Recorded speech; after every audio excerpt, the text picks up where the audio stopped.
The next game, NFC Conference title game. Rams at Seahawks. The number's 2.5. The total's 47.5. Pretty much locked in at 2.5 since Sunday night. A little bit of money coming in at Hard Rock because it's at minus 120, 2.5 minus 120. So we're seeing money coming in on the Seahawks. Simon, we've got a couple interesting comps here, and I want to run through sort of the circumstances for each of the games that these two teams have played. They split the division series, so this is the third time they're playing this year. I really want to bet the Rams, and I feel like I'm visualizing and imagining the Rams at their peak. And too often this year, the Rams have brain farts. Like they have these moments where Matthew Stafford is missing and Sean McVay is playing either conservatively or not aggressive enough or making bad play calls. He even admitted he wasn't making great calls on Sunday night. Anyone who watched that game saw they dominated when they ran the ball. They struggled when they were trying to pass the ball, and he could not get his team to commit to the run. So am I wrong for wanting to commit to the Rams here? Amelia was going to absolutely hammer the Seahawks team just because the Rams, like you've said, the bar is just set so high. I think you're at the same level as me where I've set the bar so high that it's tough for them to even live up to that bar. And every week they've kind of fallen short of that bar. Yeah.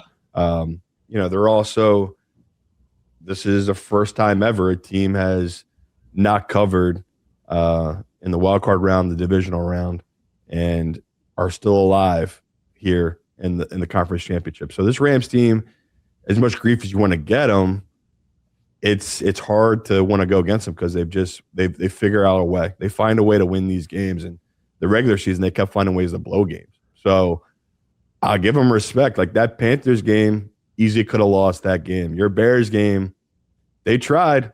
Oh my God, did they try? They gave Caleb the chance to end him at the end there. Oh my God, did I try? The defense found a way to get the turnover. So just going to pass by my TikTok trend shout out. Okay, that's fine. I mean, I'm a grown man. I don't have TikTok. I'm sorry, buddy. Well, all I've done for the past 12 hours is watch Indiana TikTok practically in tears when like they've got Fernando Mendoza's touchdown run set to Like a Prayer from Madonna. And at the end, you see his mom in the wheelchair, like crying hysterically, and the dad who won't stand and cheer out of respect for the mom not being able to stand and cheer. And they're hugging and crying. And then I'm crying. And then I send it to my friends. I send it to Andy and Matt. And I'm like, you guys are not going to be able to not cry at the end of this. So yeah, I have TikTok because it keeps me engaged with my community.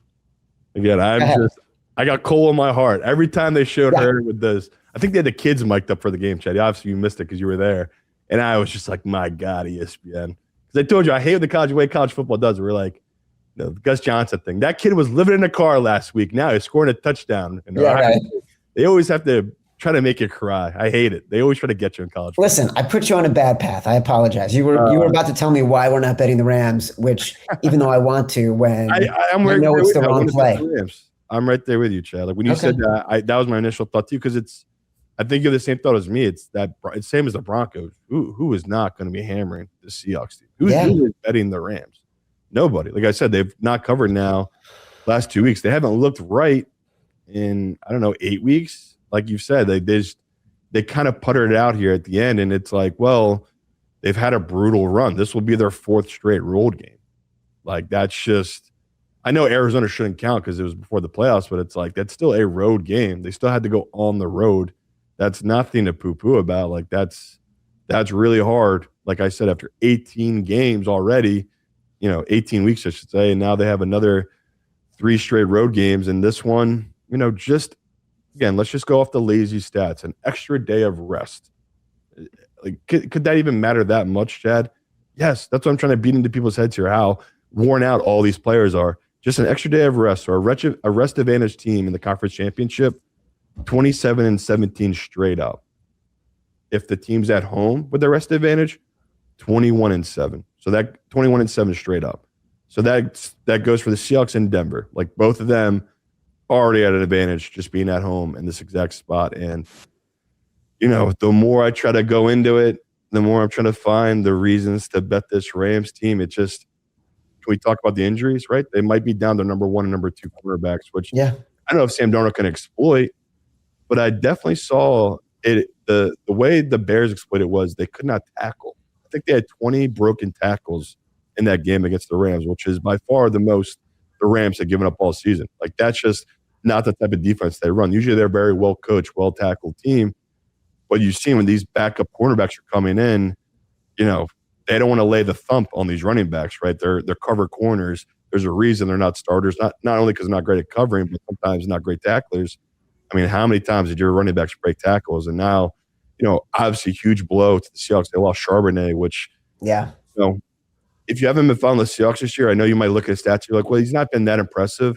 He has this rare ability to find the end zone in the red zone. Like, he just always would find the end zone, and that was the big reason they'd use him so much down there was those tough yards he'd always fight through. It was just a different style of running, and you know, now they're down to still a great running back, but it was a big deal, right? They had a two-headed horse that they've leaned on these last couple of weeks. I mean, Darnold's probably been thrown for 300 yards in 10 weeks.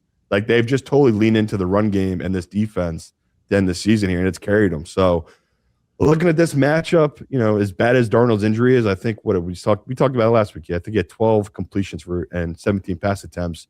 They were able to hide it, right? That game totally went their way. This game they won't be able to, but it's another week of rest on that oblique. Like, I think that is going to help him. And obviously, you know, I think Shanahan sold him out, like talking about him getting shot up. They'll do the same thing here, right? They'll shoot him up. He won't be able to feel it anyway. And you know, all these numbers I keep going through with this Rams team. Can they win this game? Yes. We've talked about it.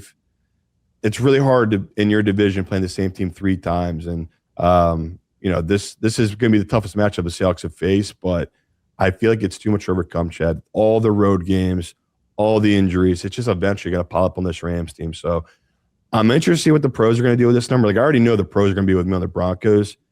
I really am interested to see what they're going to do with this one, because to me, you saw 10, maybe 11 of the 20 books here in Jersey hit 3, and then some group came in and hammered the Rams because every book went right back to 2.5. So I can't wait to find out more by the time we get to Thursday show what's going on in that one. But right away, I know it's boring, it's chalky, but I like both the home teams. I like the Broncos, like the Seahawks, especially Seahawks at 2.5. But I'm just being patient with this one because if there's that much resistance of the 3, maybe we get back to the 1.5, which is what this number opened out with the Seahawks. So it's another number I'm going to be patient on, see if it does come down, see what the professionals do in this one. But, I mean, everyone's going to see these trends I've talked about. Everyone's going to see these trends against the Rams.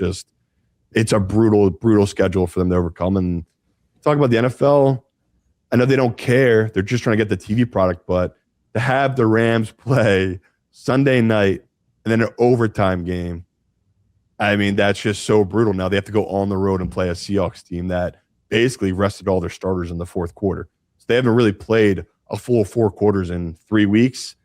It feels like it's too much, Chad. So, yeah, people can see I really love this one, but I really am interested to see where this number goes. Look, there's a lot of comps from those 2 games where the Rams really did outplay them in a significant way.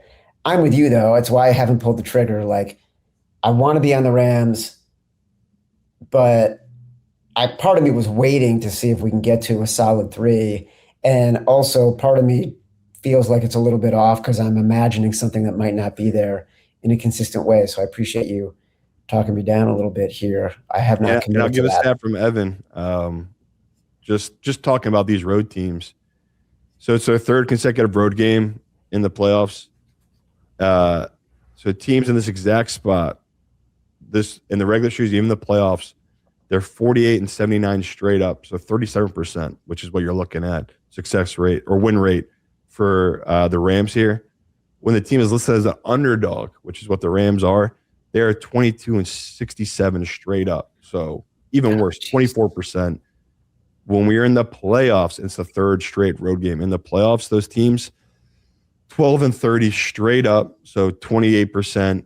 That is 9 and 28 straight up, so 24% when they're listed as an underdog. Like, it's just, you blindly got to bet the Seahawks here. Like, it's just all the numbers back up exactly what we're talking about. The rest disparity is too much. And, you know, I think, Chad, you nailed it at the top where I think it's because I'm the same way where I had the Rams power rated so high coming into I think that was week 12 or week 13 where I just had it way above everyone else.